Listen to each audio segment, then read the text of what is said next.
balik nama. Betul nggak? Plat nomornya masih menggunakan plat nomor itu yang dikeluhkan sama Pemkot Jogja sama Pemprov Jogja. Karena yang rusak jalannya di Jogja, bayar pajaknya di kampung halaman. Betul. Makanya saudara-saudara, teman-teman semuanya, Boyorodo ini sedikit simpati sedikit sama Jogja. Tinggal di Jogja, bayarlah pajak kendaraan bermotornya di Jogja. Nah, apa yang terjadi dengan 13 juta motor dan 3 juta kendaraan roda 4? Kendaraan roda 4. Jadi 16 juta kendaraan bermotor dengan 11 juta penduduk. Ukurannya hanya 600 km persegi. Jakarta itu 20 kali 30 kira-kira 600 km persegi. Apa yang terjadi? Kemacetan, kemampatan yang kita biasa saksikan di Jakarta.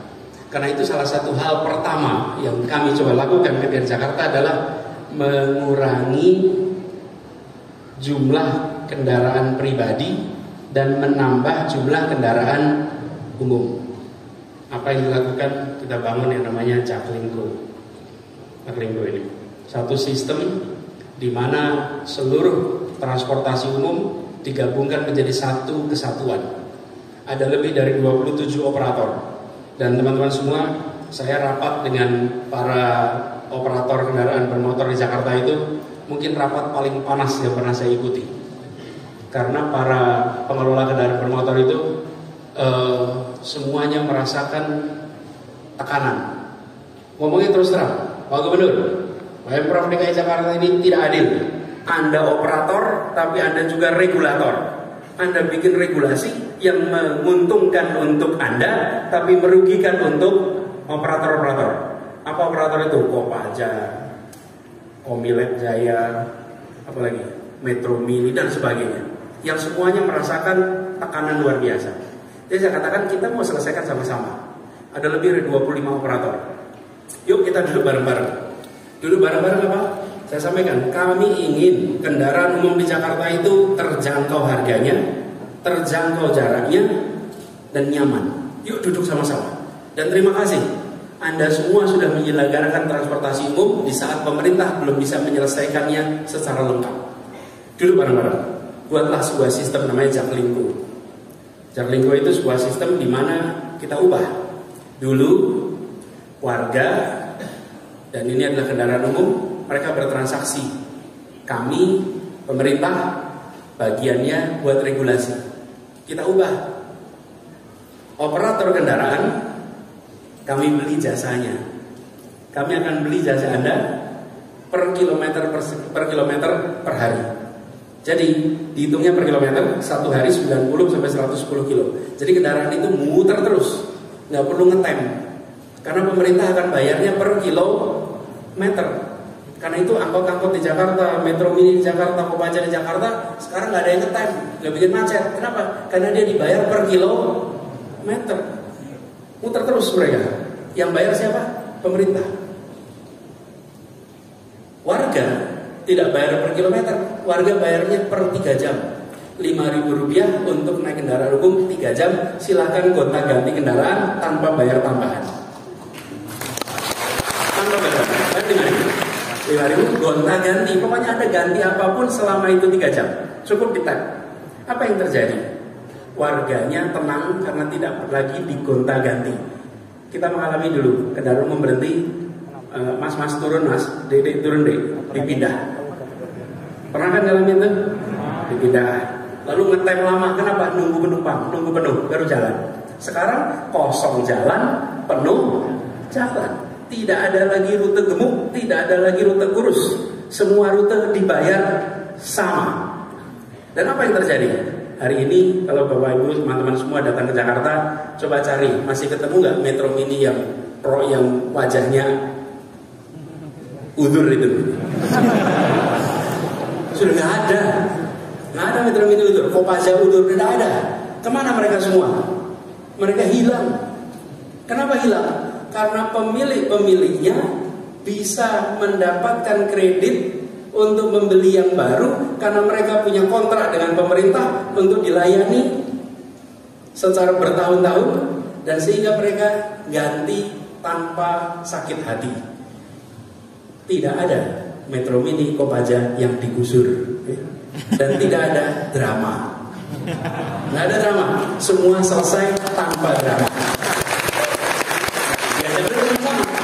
Nah, warga bayar 5.000, kami bayar per kilometer. Selisihnya namanya subsidi. Subsidi itu diberikan. Nah, kalau dulu karena tidak pakai subsidi, ya angkot Metro Mini uangnya nggak cukup, hanya dari bayaran para penumpang nggak cukup. Efeknya remnya blong, koplingnya rusak, jalannya ngebut, penumpangnya meningkat ketakwaannya. Iya, lah doa sepanjang jalan kan? Jadi itu mengerikan buat mereka. Nah, sekarang anteng. Dan apa yang terjadi sesudah itu dilakukan? Ini subhanallah, kami pun tidak menduga seperti ini. Dulu setiap hari di Jakarta yang naik kendaraan umum hanya 350.000 orang per hari. Sesudah dibuat sistem baru, meningkat menjadi 1 juta orang per hari. Ya. Tapi ini belum selesai. Kita harapannya nanti 2 juta, 3 juta, 4 juta. Kalau sudah 4 juta, baru kita bisa bilang mission accomplished. Kalau sekarang menuju mission accomplished. Karena udah naik nih, naiknya 3 kali lipat. Dan apa yang kemudian terjadi? Jakarta 2017 dinobatkan sebagai kota termacet nomor 4 di dunia. Prestasi itu ya zaman termacet. Nomor 4 kok termacet gitu. Termacet di dunia nomor 4 2017. 2018 turun jadi nomor 7 di dunia. Kemudian turun lagi dari nomor 10. Tapi masih 10 besar. Di mana-mana itu kita kepengen 10 besar kecuali urusan macet. Jadi saya bilang kita harus usahakan keluar. Apa yang terjadi? Tahun 2020 kita turun menjadi nomor 32 di dunia. Tahun 2021 kita menjadi nomor 64 di dunia. Dalam 4 tahun dari nomor 4, nomor 7, nomor 10, 32, 6, 4. Ini kerjanya gubernur. Ini kerjanya seluruh rakyat Jakarta. Ini adalah kerja semua kita. Kenapa? Lah yang pindah kendaraan umum siapa? Yang pindah kendaraan adalah warga Jakarta. Warga Jakarta memilih untuk meninggalkan. Kenapa mereka memilih? Karena kendaraan umumnya nyaman. Nah, pasangannya kendaraan umum namanya tro, maka dia tidak akan menyiapkan jalan untuk orang. Padahal alat transportasi yang dimiliki oleh semua orang namanya kaki. Kaki itu alat transportasi yang dimiliki oleh semua orang. Tapi kaki itulah yang paling tidak difasilitasi selama ini. Saya tadi buka puasa di Jalan Kaliurang pinggir jalan, habis itu sholat di Masjid Al-Ittihad Karambuni. 200 meter melaku baik itu kira-kira jalan kaki. Ternyata harus jalan kaki di aspal. Kenapa? Karena belum ada trotoar. Kita semua berharap semua kota jangan mengulangi kesalahan Jakarta. Jakarta selama berdekade-dekade, jadi bukan bertahun-tahun ya. Kalau bertahun-tahun itu nyalahkan seseorang, oke? Okay? Berdekade-dekade, oke? Okay? Hari ini sensitif soalnya. Ya, kalau saya bilang beberapa tahun, tahunnya berapa ya mas ya? Gitu. Repot. Udah gitu nanti potongannya repot lagi mas. Direkam video, dipotong gitu loh. Ampun dari potongnya. Coba, Anda bayangkan coba. Quran .2 Fawailul lil musolli. Bukan ngeri betul. Kata Quran merugilah orang-orang yang sholat. Itu kata Quran. Lah iya kalau dipotongnya cuman 1 potong begitu.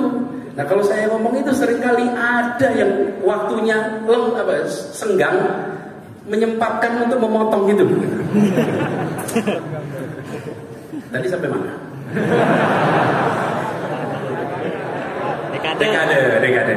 Jadi kembali beberapa dekade yang lalu. Ketika kembali ke beberapa dekade yang lalu, Jakarta itu yang dibangun adalah alat transportasi untuk roda. Harus beroda baru disebut alat transportasi. transportasi. Kami ubah. Bila sebelumnya cara berpikirnya begini, bangun untuk kendaraan pribadi, di bawahnya adalah bangun untuk kendaraan umum, baru nomor 3 untuk pejalan kaki. Trotoarnya basa-basi. Yang penting kelihatan ada trotoar. Kita ubah. Bangunan infrastruktur transportasi nomor 1 adalah trotoar. Nomor 2 adalah sepeda, jalur sepeda. Nomor 3 adalah kendaraan umum. Nomor 4 adalah kendaraan pribadi. Paradigmanya diubah. Dan ketika paradigmanya diubah, dibangunlah trotoar di mana-mana. Dalam waktu kurang dari 4 tahun, Jakarta membangun 341 km trotoar di seluruh Jakarta. Bukan cuma di Jalan Tamrin, memang yang kelihatan fotonya di Tamrin, di Sudirman, itu kelihatan fotonya. Iya, karena ada CFD kelihatan tuh. Tapi sesungguhnya itu di seluruh wilayah Jakarta ada 341 km. Dan ketika itu dibangun, apa yang terjadi? Warga mulai terbiasa jalan kaki. Dan jalan kaki itu sehat. Jalan kaki itu ramah lingkungan. Jalan kaki itu membangun kesetaraan. Jadi itu kita bangun. Nah, hal berikutnya yang saya ingin tegaskan, mengapa transportasi umum, mengapa trotoar, mengapa itu semua dibangun? Nah, ini yang saya ingin ceritakan. Ruang ketiga. Setiap kota, apakah Jogja, apakah Jakarta, itu semua punya ruang ketiga. Ruang ketiga itu begini. Ruang pertama itu di rumah. Ruang kedua itu tempat kerja. Ruang ketiga itu ruang bersama publik. Itu ruang ketiga. Selama berdekade-dekade, ya, bukan bertahun-tahun ya, berdekade-dekade. Selama berdekade-dekade, ruang ketiga itu diserahkan kepada swasta untuk menyediakan. Pemerintah seperti nggak menyediakan ruang ketiga itu. Apa ruang ketiga ini? Ruang interaksi warga. Di mana itu? Swasta yang menyiapkan, namanya MALL. Mall. Betul kan? Warga itu disiapkan taman. Tamannya pun bukan untuk interaksi. Tamannya itu kalau dalam bahasa Inggris disebutnya garden. Ada dalam bahasa Indonesia taman itu satu. Kalau bahasa Inggris ada 2. Satu namanya garden, satu namanya park. Park itu tempat untuk bermain. Kalau garden tempat untuk ditonton. Karena itu semua taman-taman kita itu rumputnya ada tulisannya dilarang menginjak rumput. Nah terus kapan mainnya anak-anak kita ini? Monas yang besarnya seperti itu tertulis di bawahnya dilarang menginjak rumput. Lalu rumput itu memang untuk diinjak, nanti rusak jadi tanam lagi. Cara pandangnya beda loh, nggak apa-apa. Anak-anak kotor, main kotor, ya suruh mandi, ganti bajunya. Anak-anak main kotor ya normal. Anak-anak tidak main kotor, kasih video game, nonton TV, jamin bersih ya. Tapi 20 tahun lagi kita menyesal ya. Apa yang terjadi? Diubah mindsetnya. Taman di Jakarta diubah menjadi park. Trotoar dibangun, transportasi umum disiapkan. Semuanya adalah ruang ketiga, ruang interaksi. Begitu Anda naik transportasi umum, apakah Anda presiden, apakah Anda gubernur, apakah Anda menteri, apakah Anda CEO, atau Anda office boy, atau Anda tidak punya pekerjaan, maka antri di baris yang sama, duduk di tempat yang sama, berdiri di tempat yang sama. Prinsip kesetaraan ditegakkan di wilayah publik. Jadi, membangun transportasi umum itu bukan sekedar mengatur mobilitas penduduk. Transportasi umum itu adalah tentang sosiologi masyarakat. Bagaimana kita membangun perasaan kesetaraan, membangun perasaan kebersamaan, membangun interaksi di mana? Di ruang ketiga. Sama, taman juga begitu, trotoar juga begitu. Trotoar begitu juga. Saya beri contoh. Jalan Jenderal Sudirman di Jakarta adalah pusat kegiatan bisnis. Dulu yang ke Jalan Jenderal Sudirman siapa? Orang yang punya kantor di sana, atau orang yang punya urusan di sana. Rakyat kebanyakan yang tidak punya urusan tidak masuk ke jalan itu. Itu jalan paling elit di Indonesia. Lebarnya 80 meter. Nggak ada jalan lain di Indonesia yang lebarnya 80 meter kecuali tol. Ini dalam kota 80 meter lebih. Yang datang ke sana yang punya kegiatan bisnis. Sesudah dibangun trotoar